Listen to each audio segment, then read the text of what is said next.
नीतीश कुमार एक फैक्टर है बिहार में, जिसके जो वोटर हैं वो साइलेंट वोटर हैं, चाहे वो महिला हो चाहे वो बुजुर्ग हो, मतलब जिनको परोक्ष या अपरोक्ष रूप से उनसे फायदा मिला है, वो वोटर साइलेंट वोटर हैं। वो जल्दी कैमरा पर नहीं आना चाहते हैं, जल्दी नहीं बोलना चाहते हैं कि वो किसे वोट करेंगे। तो एक सेंटीमेंट का वोट है अमर पासवान के साथ। बोचहा विधानसभा का जो जातीय समीकरण है उसमें करीब 40,000 के आसपास पासवान वोटर हैं, मतलब जो दुसाध जाति के लोग हैं, जो एक तरफा वोट करते हैं रामविलास की पार्टी लोजपा को। आज भी वो जुड़े हुए हैं चिराग पासवान के साथ। अंदर ही अंदर चिराग पासवान ने सेटिंग कर दें कि कोई भी पासवान वोटर जो है, जो पिछले विधानसभा में बीजेपी के पक्ष में वोट किया था, मतलब वहाँ पर मुसाफिर पासवान को वोट किया था, वो अगर 40,000 वोट छटक जाता है और वो 40,000 वोट पासवान अगर जुड़ते हैं अमर पासवान के साथ, तो सीधा फायदा अमर पासवान को मिलेगा। ये सिर्फ मुकेश सहनी आहत नहीं हुए हैं, इससे आहत उनका समाज भी हुआ है कहीं ना कहीं। उधर 25-30,000 वोट सहनियों का जोड़ लीजिए आप, और इधर 40,000 वोट पासवान का, ये दोनों को जोड़ते हैं तो अच्छी खासी संख्या होती है वोटर्स की। अभी ये किधर फ्लक्चुएट करते हैं, वो एक बड़ा फैक्टर बन सकता है। बिहार में एक सीट पर उपचुनाव हो रहा है, बोचहा विधानसभा, और यहाँ पर सभी पार्टियों ने कमर कस लिया है, अपने अपने उम्मीदवार का चुनाव प्रचार कर रहे हैं। और अब चुनाव भी नज़दीक आ गया है, वोटिंग का जो समय है वो नज़दीक आ गया है। ऐसे में अब वहाँ से कौन निकलेगा? क्या बोचहा की जो जनता है किसे अपना विधायक चुनेगी? उदीप्त आर्यन हमारे साथ मौजूद है, लगातार बोचहा पर नज़र बनाए हुए हैं। 2-3 सवाल है उदीप्त जी आपसे पूछेंगे। पहला सवाल ये है कि 3 पार्टियां वहां से चुनाव लड़ रही है, एनडीए, आरजेडी, वीआईपी, बहुत सारे निर्दलीय भी प्रत्याशी हैं। आपको क्या लगता है कि मुकेश सहनी के एनडीए से अलग होने से क्या भाजपा के उम्मीदवार पर असर पड़ेगा? देखिए, कुल 16 प्रत्याशी हैं, पहले जान लीजिए। कुल 16 प्रत्याशी हैं, जिनमें 3 जो मुख्य लोग जिनकी भूमिका समझ में आ रही है या दिख रही है, जो लोग मैदान में हैं, जिनको मीडिया कवरेज मिल रहा है, जिनके साथ जनता जुड़ रही है, वो 3 ही लोग हैं। भाजपा से बेबी कुमारी हैं, जो 2015 में विधायक चुनी गई थी निर्दलीय, बाद में भाजपा ज्वाइन कर ली, अब वो बीजेपी के महामंत्री भी हैं। विकासशील इंसान पार्टी की बात करें तो वहाँ से 9 बार विधायक रहे रमई राम की बेटी जो है गीता देवी, उन पर मुकेश सहनी ने भरोसा जताया है। भरोसा नहीं जताया है, दरअसल आप कह सकते हैं कि कोई ऑप्शन नहीं था, ना तो रमई राम के पास ऑप्शन था और ना ही मुकेश सहनी के पास ऑप्शन था। मजबूरी का ये गठबंधन था दोनों लोगों का। और राजद की तरफ से अमर पासवान है, जो मेरी नज़र में सबसे प्रबल दावेदार है। क्यों है बताते हैं आपको। देखिए, अमर पासवान के पिता मुसाफिर पासवान, दिवंगत मुसाफिर पासवान कहिए, उनका निधन हो गया पिछले साल 2021 के नवंबर माह में। 20 में वहाँ से चुनाव जीते थे, और 20 में चुनाव जीतने के पीछे जो कारण था, वो कारण था कि भाई बीजेपी का वोट भी उनको मिला था, जेडीयू का वोट भी मिला था, और वीआईपी के वहाँ पर निषाद वोटर की संख्या भी है, जो मल्लाह लोग हैं। हालांकि मल्लाह वोटर जो हैं वो ट्रेडिशनली बीजेपी के वोटर हैं। तो एक सेंटीमेंट का वोट है अमर पासवान के साथ। इसके साथ साथ बिहार में जो नया एक प्रकरण हुआ, चिराग पासवान से उसको रिलेट करते हैं हम। देखिए, 22 मार्च पिछले महीने 22 तारीख को चिराग पासवान के 12 जनपद आवास पर, उस समय उनका आवास खाली नहीं हुआ था, अजय निषाद मिलने पहुंचे थे। मुजफ्फरपुर के सांसद हैं, और अजय निषाद ने भले ही मीडिया के सामने इस बात को नहीं कबूला कि वो किस मसले पर मिलने गए थे चिराग पासवान से, लेकिन ये बात सभी को समझ में आ रही थी कि मुजफ्फरपुर जिला में पड़ता है बोचहा विधानसभा, और वहाँ पर बोचहा विधानसभा का जो जातीय समीकरण है उसमें करीब 40,000 के आसपास पासवान वोटर हैं, मतलब जो दुसाध जाति के लोग हैं, जो एक तरफा वोट करते हैं रामविलास की पार्टी लोजपा को। आज भी वो जुड़े हुए हैं चिराग पासवान के साथ। लेकिन अब चिराग पासवान का बंगला खाली करा दिया गया, अंबेडकर की मूर्ति फेंकी हुई देखी गई, इस पर चिराग पासवान भड़के हुए हैं। पिता रामविलास की जो तैल चित्र थी, फोटो था, वो भी फेंका हुआ था। तो पीड़ित हैं चिराग पासवान ऐसे में। और अभी चिराग पासवान का एक ऑडियो भी वायरल हुआ था वैशाली में, जो सुबोध राय हैं उनके पक्ष में, मतलब तेजस्वी को वो इनडायरेक्टली पक्ष सपोर्ट कर रहे थे कि उनको जिताइए, क्योंकि वहाँ से पारस के जो प्रत्याशी उनको हराना है। तो अब समझिए, अगर अंदर ही अंदर चिराग पासवान ने सेटिंग कर दें कि कोई भी पासवान वोटर जो है, जो पिछले विधानसभा में बीजेपी के पक्ष में वोट किया था, मतलब वहाँ पर मुसाफिर पासवान को वोट किया था, वो अगर 40,000 वोट छटक जाता है और वो 40,000 वोट पासवान अगर जुड़ते हैं अमर पासवान के साथ, तो सीधा फायदा अमर पासवान को मिलेगा। दूसरा फैक्टर आप समझिए, सहनी वोटर की अगर हम बात करें, मतलब मल्लाह के वोटों की बात करें, जो मछुआरे होते हैं उनकी बात करें, तो उनकी संख्या भी वहाँ पर 25 से 30,000 के बीच बताई जाती है। अब ऐन मौके पर 3 विधायक तोड़े गए, राजू सिंह, सवर्णा सिंह और मिश्री लाल यादव, 3 जो विधायक वीआईपी के तोड़ लिए बीजेपी ने और अपने पार्टी में सम्मिलित करा लिया और ये बयान दिया कि ये हमारे ही नेता थे, घर वापसी हुई है इनकी।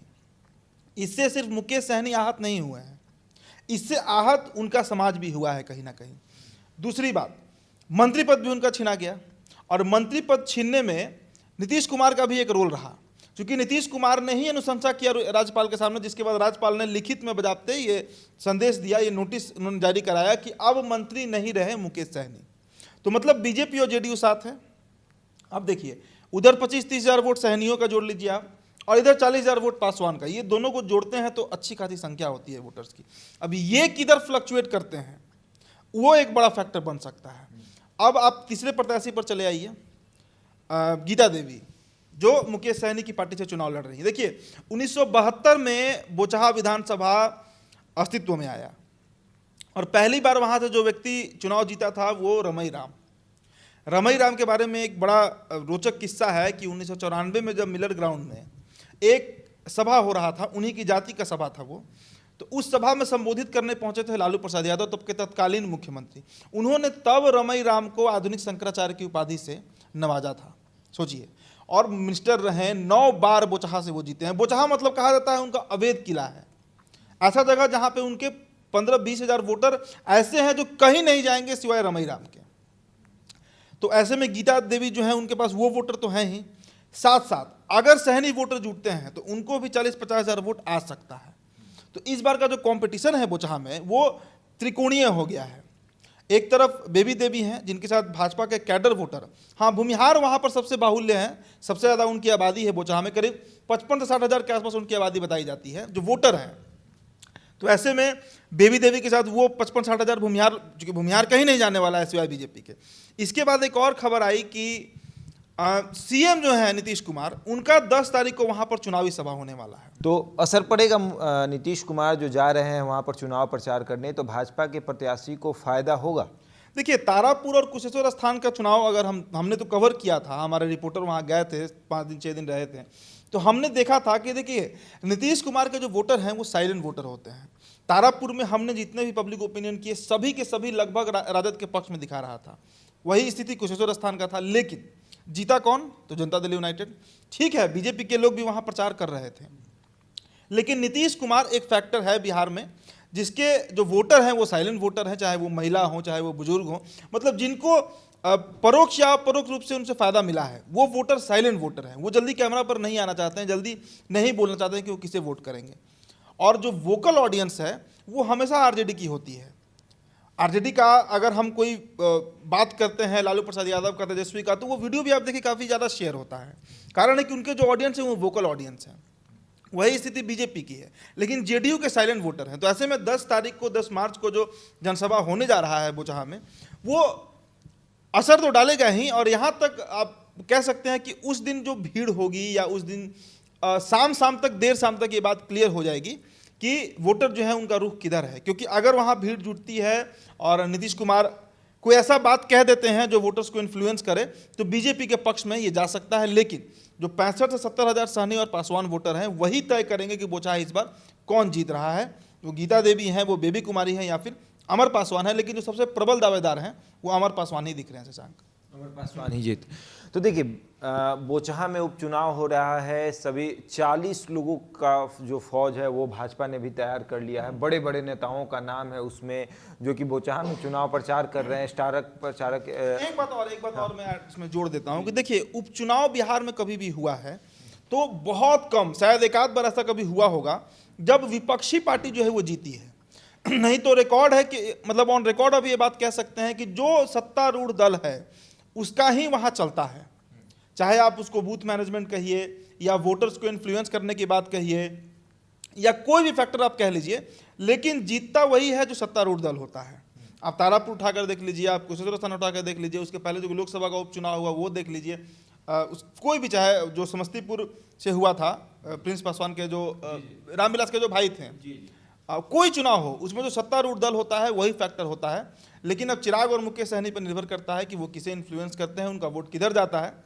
फिर भी उपचुनाव है तो हम ये बात कह सकते हैं कि शायद सत्तारूढ़ दल जो है वो बाजी मार ले।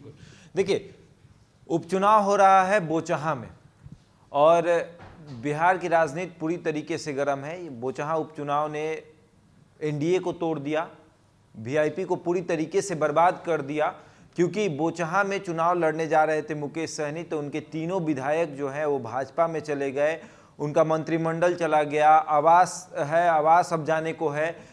वहीं अगर चिराग पासवान की बात करें तो चिराग पासवान का भी बंगला जो है वो भी खाली करा दिया गया है। अब देखने वाली बात है कि इनके जो वोटर हैं कि ये किसको वोट देते हैं। जो चिराग पासवान के वोटर हैं, क्या वो भाजपा को वोट देंगे या फिर आरजेडी को वोट देंगे, ये भी देखने वाली बात होगी। तो बोचहा की जनता जो है वो किसे अपना विधायक चुनेगी, ये तो वक्त ही बताएगा। ऐसे ही तमाम खबरों के लिए जुड़े रहें हमारे साथ और देखते रहें द इंडिया टॉक।